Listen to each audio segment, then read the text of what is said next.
Welcome to ESSIC inter college Kanakpur. मैं DP Maurya. कक्षा 10वीं की साइंस की ये द्वितीय क्लास हम आपके समक्ष रख रहे हैं। आज की क्लास में हम आपको रासायनिक सूत्र कैसे हमारे बनाए जाते हैं उसके विषय में बताएंगे। ठीक है बच्चों, तो इसमें हम लोग जैसा कि आपको बोर्ड में दिखाई दे रहे हैं कि एक तरफ जो ब्लैक्स लिखा हुआ है ये हमारा जो है धनात्मक वाले हैं और जो हमारा ये ब्लूस लिखा हुआ है ये हमारे ऋणात्मक वाले हैं। तो किसी भी यौगिक को बनाने के लिए इन्हीं दोनों के कॉम्बिनेशन के माध्यम से हमारे अलग अलग प्रकार के यौगिक बनाए जाते हैं। जैसे बच्चों हम आपको बताना चाहेंगे, जैसे आप लोग को एक सूत्र पता होगा H2O। अब आपके दिमाग में बनता है कि H2O हमारा कैसे बनता है, तो इसके लिए आप लोग ध्यान में रखिएगा कि इसमें देखिए हाइड्रोजन जो होता है, हाइड्रोजन के पास कितने प्लस होते हैं बच्चों? एक। और देखिए इसमें हमारा कौन है? ऑक्सीजन है। ऑक्सीजन पे हमारा कितना होता है? -2 होता है। तो बच्चों इसमें हमने ये देखा कि इन दोनों के मध्य में इस मतलब कि जल में H2O में हमारा हाइड्रोजन और ऑक्सीजन दोनों विद्यमान हैं। अब इसको कैसे हम लोग ऐड करते हैं, तो ध्यान देना बच्चों, जब भी किसी भी यौगिक में अगर कोई आवेश न दिखाई दे तो उनकी ऐसा कुछ कॉम्बिनेशन करते हैं कि उसमें धनात्मक और ऋणात्मक दोनों हमारे संख्याएं बराबर होनी चाहिए। तो ध्यान देना बच्चों, यहाँ पे 2 माइनस है, यहाँ पे कितना प्लस है बेटा? हमारा 1 प्लस है। तो हम इसके आयन को बराबर कैसे करेंगे? तो इसकी संख्या से, ध्यान देना बच्चों, इसकी संख्या से इसमें गुणा कर देंगे और इसकी संख्या से इसमें गुणा कर देंगे। यहाँ पे 2 से गुणा किया हमने, इसमें 1 से किया, तो हमारा प्रेजेंट क्या हुआ बच्चों? H2O। तो हमारा यहाँ पे जल आपको प्राप्त हो गया। तो किसी भी यौगिक को एक धनात्मक वाले को एक ऋणात्मक वाले को जब आपस में जोड़ते हैं तो वहां पे हमारे सूत्र अर्थात हमारे यौगिक प्राप्त होते हैं। ठीक है बेटा, यह देखिए हम लोग कहते हैं कि सोडियम हाइड्रोक्साइड कैसे प्राप्त होता है? याद रखना बच्चों कि सोडियम के पास कितना प्लस होता है? 1 प्लस, और ऑक्साइड हाइड्रा ऑक्साइड अर्थात OH में कितना होता है? माइनस, तो 1 माइनस। यहाँ पे हम लोग ऐसा बोल सकते हैं कि सोडियम का 1 प्लस है और हमारा हाइड्रा ऑक्साइड का 1 क्या है? माइनस है। तो याद रखिए बच्चों, जब हमारा कोई ऐसा यौगिक प्राप्त हो जिसमें प्लस और माइनस की संख्या अगर बराबर होती है तो उनको हम लोग सीधा जोड़ लेते हैं। याद रखना बेटा, उसको हम लोग सीधा जोड़ देंगे क्योंकि इसमें 1 है, इसमें 1 है। क्योंकि जब दोनों में कोई संख्या अगर कॉमन है, अगर ये कॉमन है तो सीधा लिख देंगे तो बनेगा NaOH। ये बेटा हमारा क्या है? NaOH, sodium hydra oxide. इसका नाम क्या होगा? हम कहेंगे इसका नाम देखिए सोडियम है। सोडियम को हम लोग क्या बोलते हैं? सोडियम आयन है। सोडियम आयन को हम लोग सोडियम बोलेंगे और यहाँ पे बेटा OH माइनस क्या बोलेंगे? Hydra oxide. दोनों को जोड़ देंगे तो बन जाएगा सोडियम हाइड्रा ऑक्साइड। इसका नाम क्या होगा? Sodium hydra oxide, hydroxide. याद रखने का कि सोडियम हाइड्रा ऑक्साइड बन गया। जैसे बच्चों कोई बोलता है आपको कि सल्फ्यूरिक अम्ल का सूत्र बनाइए, या कोई कहता है ये कि H2SO4 कैसे प्राप्त करेंगे, तो H2SO4, H और SO4, H में हम जानते हैं H के पास 1 प्लस होता है और SO4 का मतलब -2 अर्थात सल्फेट। तो आपने कहा कि H2SO4 H हुआ और हमारा यहाँ पे क्या ऐड करेंगे हम लोग? SO4 का है -2। हम यहाँ पे बच्चों देख रहे हैं कि यहाँ पे हमारा क्या है? हाइड्रोजन फिर 1 प्लस है और जबकि सल्फेट पे कितना माइनस है? माइनस हमारा कितना इसमें दिया है? कहेंगे -2 दिया है। तो हम यहाँ पर क्या करेंगे? H को इसकी संख्या से इसमें गुणा कर देंगे, इसकी संख्या से इसमें, पूरे में। ये ध्यान देना जब दो तत्वों का अगर कोई बनता है तो इसका इसमें मल्टीप्लाई होगा, ये हमारा बनेगा बेटा क्या, इसका 2 से गुणा करेंगे तो बनेगा H2 और यस इसका 1 से गुणा करेंगे इसमें SO4। इसका नाम क्या है, हम लोग कहेंगे हाइड्रोजन सल्फेट या कहेंगे सल्फ्यूरिक अम्ल का ये सूत्र होता है।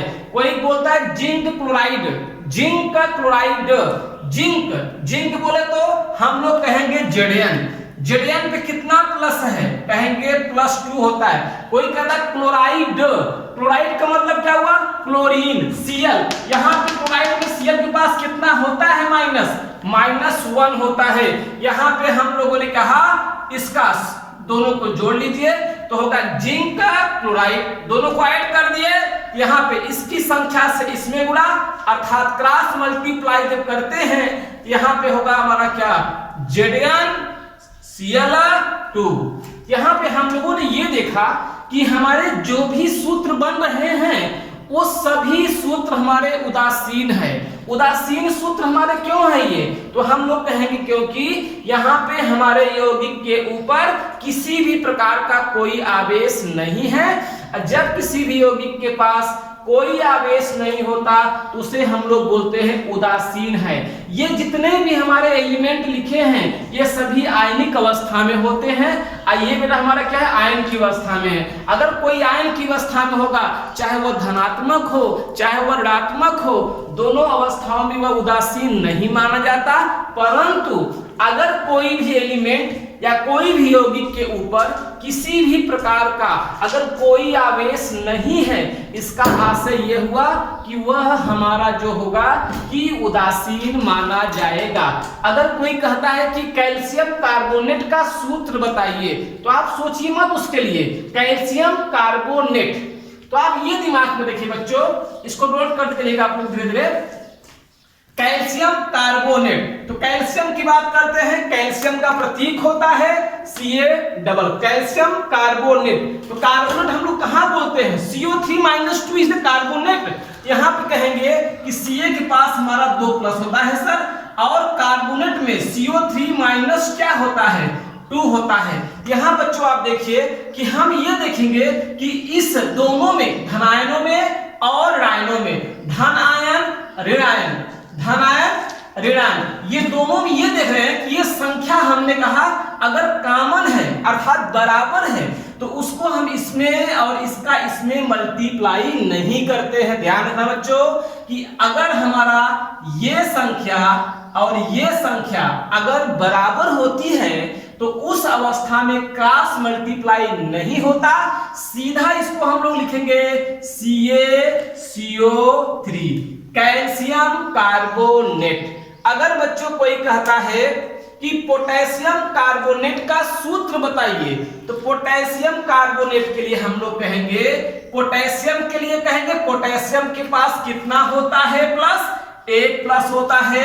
और मैंने क्या बोला, कार्बोनेट, तो कार्बोनेट के लिए हम लोग यहाँ पे कहेंगे कि CO3 के पास कितना होता है, -2। अब यहाँ देखो बच्चों, अब यहाँ पे संख्या बराबर नहीं है।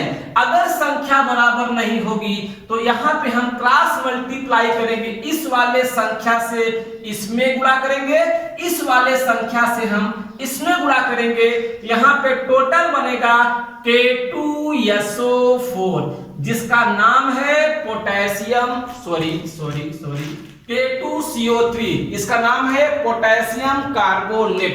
आप इसी प्रकार से ये हमारे धनात्मक और ऋणात्मक को जोड़ करके किसी भी प्रकार के यौगिक को आप बना सकते हैं। जैसे बच्चों यहाँ पे 2 शब्द हमें यहाँ पे ध्यान देना होगा कि कहीं कहीं पर ये हमारे आपके दिमाग में आता है क्यूप्रिक ऑक्साइड और क्यूप्रस ऑक्साइड।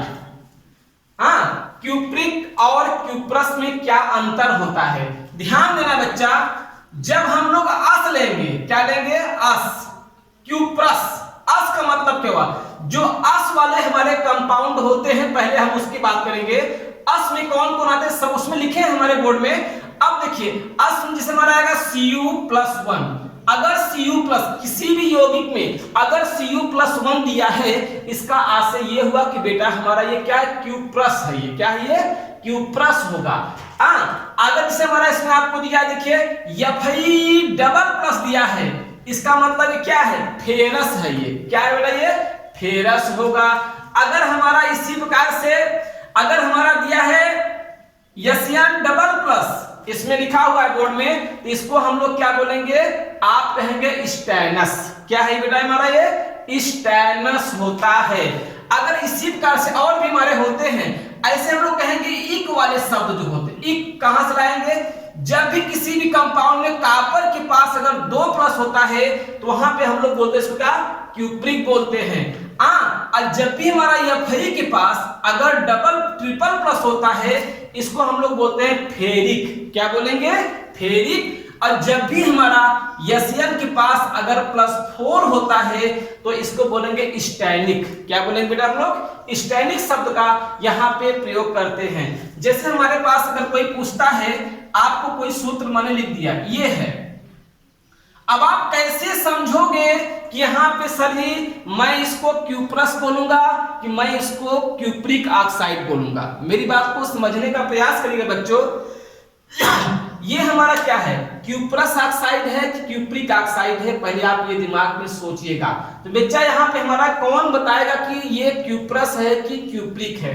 तो हम ये जानते हैं कि किसी भी यौगिक में हमारे प्लस और, क्योंकि यहाँ पे कोई भी आवेश नहीं दिखाई दे रहा, इसका मतलब कि इस यौगिक में या जिसमें भी हमारा प्लस माइनस न दिखाई दे, इसका आशय ये होगा कि उसमें प्लस और माइनस की संख्या बराबर होगी। अब यहाँ पे प्लस और माइनस संख्या बराबर तो है, कैसे है, ये क्या हमारा कंडीशन देगा, तो अब बच्चों याद रखिएगा, किसी भी धातु के साथ में, मेरी बात को समझिएगा, किसी भी धातु के साथ में अगर ऑक्सीजन यहाँ पे लगा हुआ है, और आपने कहा ना कि क्यूप्रिक ऑक्साइड है कि Q+ ऑक्साइड है, ऑक्साइड जब भी बोलेंगे तो ऑक्साइडों में ऑक्सीजन के पास कितना होता है, माइनस। क्या होता है बेटा हमारा, -2 होता है, अर्थात यहाँ पे इसके पास कितना माइनस है, -2 है। अब आप कह सकते हैं कि सर अगर इस पर -2 होगा तो जाहिर सी बात है कि अगले वाले पे उतना प्लस होगा। कितना प्लस बेटा होगा हमारा, यहाँ पे हमारा कितना प्लस है, +2 है। इससे यह सिद्ध होता है कि ये +2 वाला है। 2 वाले में अर्थात अगर कॉपर के ऊपर हमारा 2+ होता है तो उसको एक कंडीशन में लेते हैं, तो यहाँ पे हमको ये प्रूव करता है कि +2 वाले कंडीशन में हम लोग क्या बोलते हैं, क्यूप्रिक। इससे सिद्ध हुआ कि इसका नाम है क्यूप्रिक ऑक्साइड। मेरी बात को समझ में आ रहा होगा आपको, ये क्यूप्रिक क्या है, ऑक्साइड है। अगर यही चीज अब आप देखिए यहाँ पे ऐसा लिखा हुआ है, तो अब आप यहाँ पे इसको क्या कहेंगे कि ये हमारा Q+ ऑक्साइड है, क्योंकि यहाँ पर एक ऑक्सीजन के पास कितना माइनस है, 2। कितना बेटा हमारा है, 2, क्योंकि यहाँ शब्द ही आया कि सर मैं इसको कर रहा हूं कि ये Q+ ऑक्साइड है। ऑक्साइड शब्द लेते ही ऑक्सीजन के ऊपर -2 आया। यहाँ बताइए बच्चों, यहाँ पर 2+ होना चाहिए, तो इसे सिद्ध होता है कि यहाँ 2+ होगा, लेकिन यहाँ 2+ होगा कैसे होगा, यहाँ कहेंगे एक कॉपर के लिए 1+, तो 2 कॉपर का हमारा कितना होगा, 2+। और जब यहाँ पे 1 आ गया, किस कंडीशन में गए बेटा हमारा, ये अस में, इसका नाम हमारा क्या हो गया, Q+ ऑक्साइड। ऐसे हमारे और भी कंपाउंड अब आपको यहाँ पे देखने को प्राप्त हो रहा है, जिसे FeO है। सिंपल सी बात है कि यहाँ पे FeO है, तो FeO का मतलब क्या हुआ कि हमारा क्या है बेटा, ये तो साफ साफ आप कह सकते हो कि हमारा ये कौन सा कंपाउंड बनाएगा, तो कहेंगे फेरस ऑक्साइड है। क्या है बेटा हमारा, फेरस ऑक्साइड। अगर यहीं पे बेटा हमारा अगर आपको ये दिया है Fe2O3, तो आप साफ साफ कहेंगे कि ये Fe2O क्या है हमारा, Fe2O क्या है, यहाँ पे कहेंगे सर जी, क्योंकि सर यहाँ पे एक O के लिए -2 आएगा। यहाँ कितने O हैं बेटा, 3 O हैं, एक O के लिए -2 आएगा। कितने O हैं इसमें, 3 है, कहेंगे एक के लिए -2 अर्थात 3 गुना 6+, 6 क्या आ रहा है हमारा, माइनस आ रहा है। अब यहाँ पे आप ये कह सकते हो कि यहाँ पे +2 होगा कि +3 होगा। अगर +2 करेंगे तो यहाँ पे 2 दूना 4 होगा। जब कितना माइनस चाहिए हमको, कितना हमको प्लस चाहिए, 6 प्लस चाहिए। इसका मतलब कि यहाँ पे कौन सा हमारा आया हुआ है, ये Fi प्लस 3 है, अर्थात एक Fi के पास कितना है, प्लस 3। अब देखिए 3 दूना 6, 6 प्लस, और ये बेटा हमारा क्या होगा, 3 दूना 6, 6 माइनस, टोटल आप कितना हुआ, 0। 0 का मतलब क्या कि आवेशों का जो योगफल होता है उसको हम लोग क्या कहते हैं कि शून्य होता है, तो वहां पे कहते हैं कि हमारा क्या है, हमारा उदासीन है। अगर बेटा कोई कहता है कि स्टेनस क्लोराइड का सूत्र बताइए, स्टेनस क्लोराइड, तो आप सोचिए स्टेनस, स्टैनिक नहीं बोल रहा है, स्टेनस, तो स्टेनस में हमारा कौन आएगा, Sn double plus, no doubt हमने डबल प्लस Sn के साथ में लगा दिया। अब कहता है क्लोराइड, तो क्लोराइड कितना होता है, -1 होता है, तो हम कहेंगे कि इसके पास एक -1 है। यहाँ पे देख रहे हैं आवेशों की संख्या हमारी बराबर नहीं है, तो आवेशों की संख्या बराबर नहीं है, तो बराबर करने के लिए इसकी संख्या से इसमें मल्टीप्लाई करेंगे, इसकी संख्या से इसमें मल्टीप्लाई करेंगे, यहाँ पे बेटा हमारा क्या बन जाएगा, तो आप क्रॉस मल्टीप्लाई जब करोगे यहाँ पे बेटा हमारा क्या बन जाएगा, ये कहेंगे SnCl2। इसका नाम कोई पूछता है कि SnCl2 का नाम क्या होगा, तो आप विदाउट टेंशन तो बता सकते हैं कि यदि Sn के पास अगर +2 होगा तो उसके साथ में लगने वाला जो क्लोरीन के साथ में जोड़ेंगे उसको, तो हमारा नाम बताएगा स्टेनस क्लोराइड। अगर यही कि हमारा Sn के साथ में अगर +4 है, अगर यहाँ पे इसके साथ जोड़ेंगे, इसका यहाँ मल्टीप्लाई, इसका यहाँ मल्टीप्लाई, तो हमारा बनेगा SnCl4। इसका नाम बेटा हमारा क्या हो जाएगा, कहेंगे इसका नाम होगा स्टेनस क्लोराइड, इसका नाम होगा स्टैनिक क्लोराइड कहेंगे। यहाँ पे क्या हुआ कि हमारे आवेशों की संख्या के आधार पर हमने आपको अस और इक के बारे में बताया, और किसी भी कंपाउंड को जो भी आपके मन में विचार बने इस पर आप सर्च कर सकते हैं। जैसे कोई आपसे कोई कहता है कि मैग्नीशियम हाइड्रोक्साइड का सूत्र बताइए, विदाउट टेंशन का आप मैग्नीशियम हाइड्रोक्साइड का सूत्र बता सकते हैं।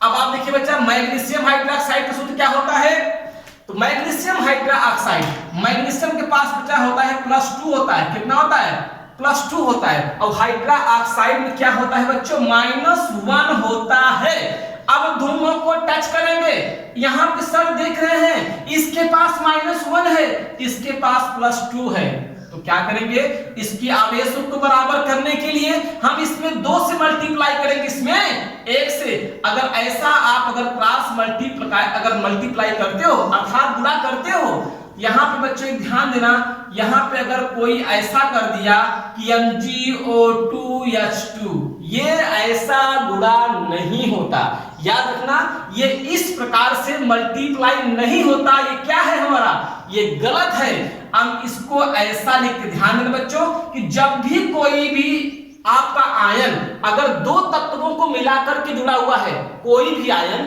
अगर 2 या 2 से अधिक तत्वों को मिलाकर के बना है, तो उसके लिए हम लोग ट्वाइस या थ्राइस का प्रयोग करते हैं। अगर 2 से मल्टीप्लाई किए तो यहां बनेगा OH का होल ट्वाइस, इसे बोलेंगे मैग्नीशियम हाइड्रोक्साइड, इसी को हम लोग बोलते हैं ट्वाइस। अगर 2 बार है तो ट्वाइस, अगर 3 है तो ट्राइस, अगर 4 है तो टेट्रा, इसी प्रकार से हमारा बनेगा। अगर कोई कहता है एल्युमिनियम हाइड्रोक्साइड का सूत्र बताइए, तो एल्युमिनियम का क्या होता है, एल्युमिनियम का बेटा हमारा होता है Al++, aluminium is the triple+, aluminium का होता है ट्रिपल+, एल्युमिनियम हाइड्रोक्साइड, हाइड्रोक्साइड में क्या लेते हैं हम लोग, OH, तो OH के लिए क्या लगाएंगे बेटा हम लोग, -1। अब इनको दोनों को जोड़ देंगे, यहाँ पे हमारा सूत्र क्या बनेगा, कहेंगे, अब देखिए बच्चे यहाँ पर संख्या 1 है, यहाँ पर संख्या 3 है, यहाँ 3 से इसमें मल्टीप्लाई, इसमें कितने से होगा 1, तो ये बनेगा AlOH का होल थ्राइस कहेंगे। यहाँ पे ध्यान रखना बच्चों, मैं ये बता रहा हूं कि ट्वाइस या थ्राइस का जब कोई भी तत्व, कोई भी आयन अगर 1 या 1 से अधिक लोगों को मिलाकर के आयन बने होते हैं, तो उस अवस्था में उनके पूरे में इस संख्या से मल्टीप्लाई होता है, न कि O में हम 3 से करेंगे और H में 3 से, ये गलत है। हम पूरे में किसने मल्टीप्लाई करेंगे, 3 से करेंगे। इसका नाम होगा एल्युमिनियम हाइड्रा ऑक्साइड। आपके मन में कोई भी विचार बने, कोई भी सूत्र बने, इसी प्रकार से आप प्लस और माइनस को संतुलित करके आप इस आयन के आधार पर उसका नामकरण कर सकते हैं। इसको आप लोग याद रखिएगा। हमें उम्मीद है कि इसके बारे में आप लोग जान गए होंगे। ठीक है, जैसे बेटा कोई कहता है आपसे कि जिंक सल्फेट का सूत्र बताइए, जिंक सल्फेट, तो जिंक का हम लोग जानेंगे, हम याद रखेंगे। जिंक पे कितना होता है प्लस, कहेंगे जिंक पे होता है +2, और हम लोग कहें sulphate, zinc sulphate, zinc sulphate, sulphate पे हम लोग देख रहे हैं SO4 - 2 होता है। इसको याद रखेंगे कि SO4 - 2। अब यहाँ पे दोनों पे देखिए, इस पर 2 प्लस है, इस पर 2 माइनस है, इसकी संख्या दोनों की बराबर है, तो सीधा जोड़ देंगे, बनेगा ZnSO4 जिंक सल्फेट। इसका नाम क्या है? Zinc sulphate. ये जिंक था बेटा, ये क्या था हमारा? सल्फेट आयन था। तो जिंक आयन सल्फेट आयन को कंबाइंड किया गया तो हमारा बना जिंक सल्फेट बनता है।